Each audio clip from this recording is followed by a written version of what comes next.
Now that we know some applications of molar volume, let's apply this to something a little bit more complicated, but what we've dealt with before, stoichiometry.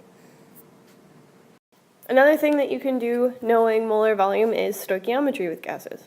Okay? So just keep in mind the entire point of stoichiometry is so that if you know information about one product or reactant, okay, something you can convert to moles. So you might know how many molecules you have, you might know the mass you have, you might know the volume you have. Okay? You're going to convert that to moles, apply molar ratio from the balanced equation, and then convert it to whatever units you need your final answer in. Okay, for the most part, there are 3 steps to stoichiometry. First step is you convert to moles. You're going to be using something off of that mole island. Okay? The most important step is the molar ratio step. It's the one that's the easiest to leave off, but that's the most vital part because that's what makes sure that you are using things in the right quantity according to your balanced equation. Okay?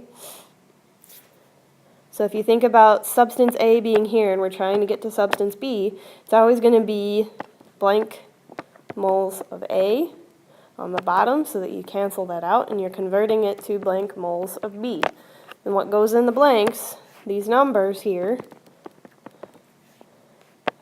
those come from your balanced equation. Okay? The most common mistake I see is leaving that step off. And then the last thing is you convert to the units the question is asking for. Again, this is going to involve that mole island. If you need to know volume, you use the 22.4 liters. If you need to know mass, you use your molar mass. If you need to know how many molecules. If for some reason you only need to know moles, then you don't even need that step. Okay? So the key with stoichiometry is pay attention to your units. Those tell you what to do. Okay? And I honestly think you should write out units of what, so that you don't forget about this step here where you have to change from units of chemical A to units of chemical B. Okay? So, a couple of sample problems with that. If you react 0.567 grams of aluminum with hydrochloric acid, what volume of hydrogen gas would you expect to make? So I've got aluminum plus hydrochloric acid is going to make aluminum chloride. Here I need to think about my ionic bonding rules. Aluminum is 3 plus, chlorine is 1 minus, so that means I'm going to need 3 chlorines to cancel out the aluminum's charge. And then hydrogen gas, gotta remember that is diatomic. If you leave that 2 off, it totally screws up your balancing. So now to balance, I could start out by putting a 3 here, but then I'm going to end up with an odd number of hydrogens and I have an H2 on the other side. So what that means is I'm actually going to end up having to double everything. So I'm going to switch this out for a 6 so that I can put a 3 here and that balances my hydrogens. Okay. Now to get 6 chlorines, I'm going to have to double my aluminum chloride, which means on the front side I have to double my aluminum.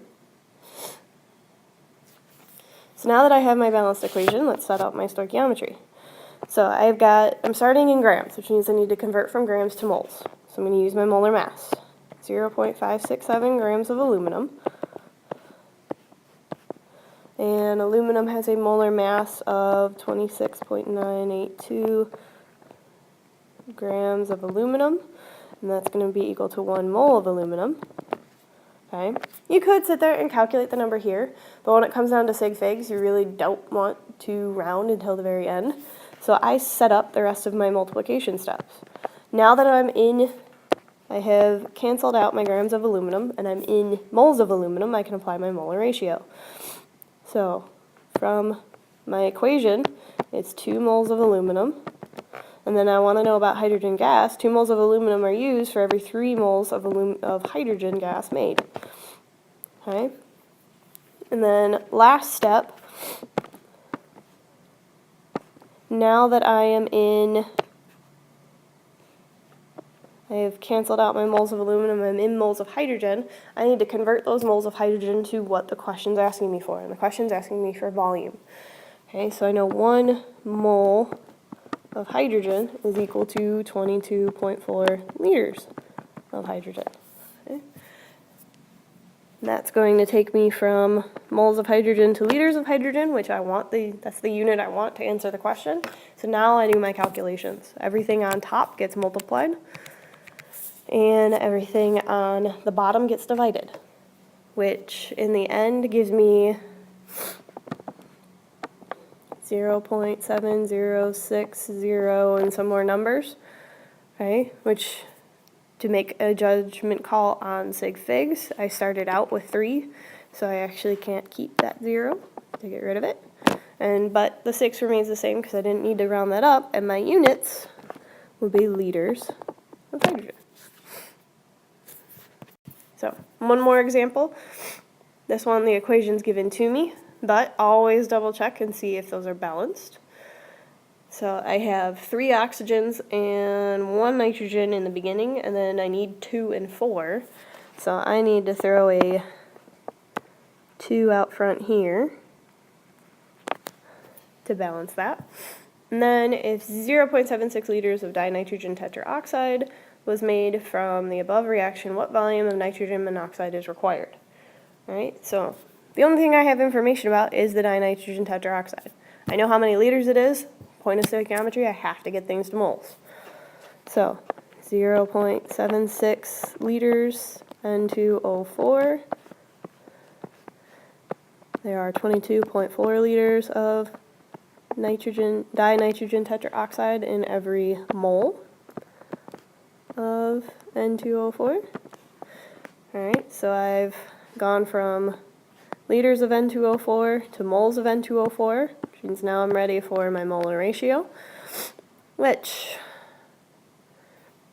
coefficient, there is no number written, which means my coefficient for N2O4 is 1 mole N2O4, and I'm going to the nitrogen monoxide, so I need 2 moles. I need 2 moles of NO for every mole of N2O4 made. That gets me from moles of N2O4 to moles of NO. Alright, so now I'm at the chemical the question's asking me about. So the last step, I need to convert it to the unit that the question is asking for. And I want to know volume. So I know 1 mole NO is equal to 22.4 liters NO. Okay. So that gets me from moles of NO to liters of NO. So if I do my math, I multiply everything on the top and divide by everything on the bottom. It ends up giving me 1.5, I think it's 5.2 liters. But if I think about sig figs, that 2 is an extra significant digit. It won't affect me as far as rounding, so I have to remove that one. So my answer would be 1.52 liters of NO. Okay. So if you're struggling with stoichiometry, come in and get help. But make sure you do the online quiz, and I'll see you in class.